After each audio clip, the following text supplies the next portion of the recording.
Alors, comment fonctionne un divorce amiable sans juge? Alors, vous voulez en fait toute la chronologie des démarches qu'on fait dans le cadre de cette procédure, qui est d'ailleurs très nouvelle, hein, puisque quand même on l'applique depuis 2017, qui est innovante, puisque bon, pour la première fois, on a la possibilité de divorcer sans juge, mais avec deux avocats, hein, c'est important, puisqu'avant on divorçait avec un juge, mais avec possibilité d'avoir un avocat. Alors, au niveau des étapes, on va essayer d'être assez synthétique. Je pars du cas simple. Bien évidemment, il faut que les gens prennent contact avec deux avocats.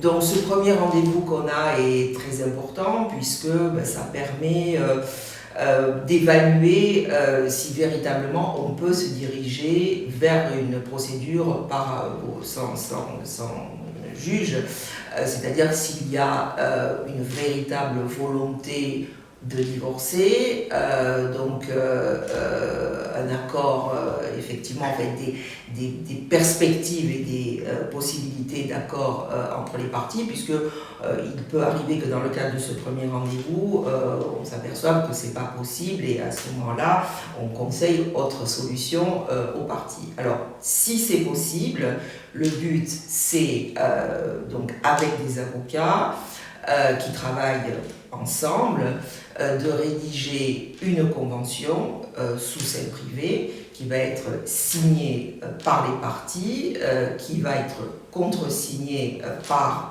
les avocats et qui va être par la suite enregistrée au rang des minutes d'un notaire, ce qui lui confère à la fois force exécutoire, c'est important, et date certaine. Donc, à partir de ce premier rendez-vous qu'on a, et donc prise de contact avec un autre avocat, puisque par définition on a reçu l'époux, l'épouse et de l'autre côté l'autre partie a pris contact avec un autre conseil. Chaque avocat, on va prendre contact les uns avec les autres et on va rentrer dans le cadre de négociations, donc pour essayer de trouver des solutions, puisque l'objet de cette convention, c'est de régler l'intégralité des conséquences du divorce, qu'elles soient extra-matrimoniales, les enfants, la résidence, les droits de visite et d'hébergement, et également, effectivement, patrimoniales. Il est évident que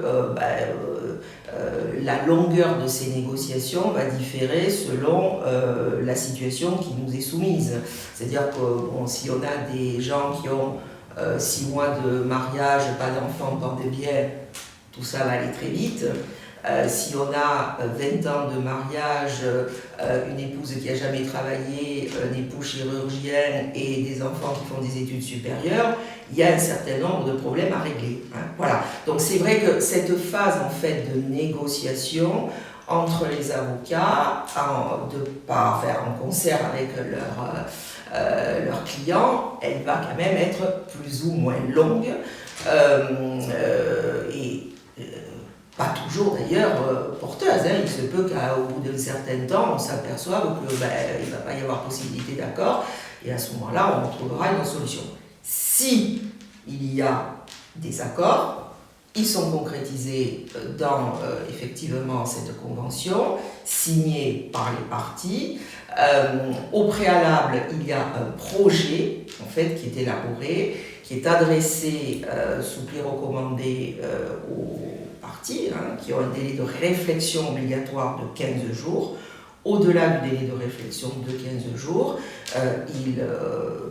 l'acte est signé entre les différentes parties, les époux, les avocats, et ensuite envoyé au notaire pour effectivement le fameux dépôt au rang des minutes.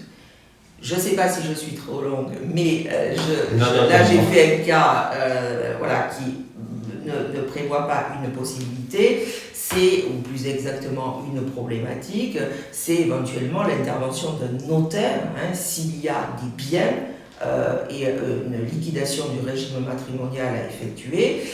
Effectivement, si c'est le cas, on travaille quand même en parallèle et de concert avec le notaire qui doit, s'il y a un bien immobilier, dresser donc un acte liquidatif du régime matrimonial qui doit être impérativement annexé à la convention de divorce. Voilà, ça c'est important, c'est-à-dire que quand on reçoit nos clients qu'ils nous disent on a un bien immobilier, avant de rédiger cette fameuse convention, on va leur dire allez voir un notaire, trouvez une solution concernant ce bien immobilier ou éventuellement vendez-le et ensuite vous revenez nous voir.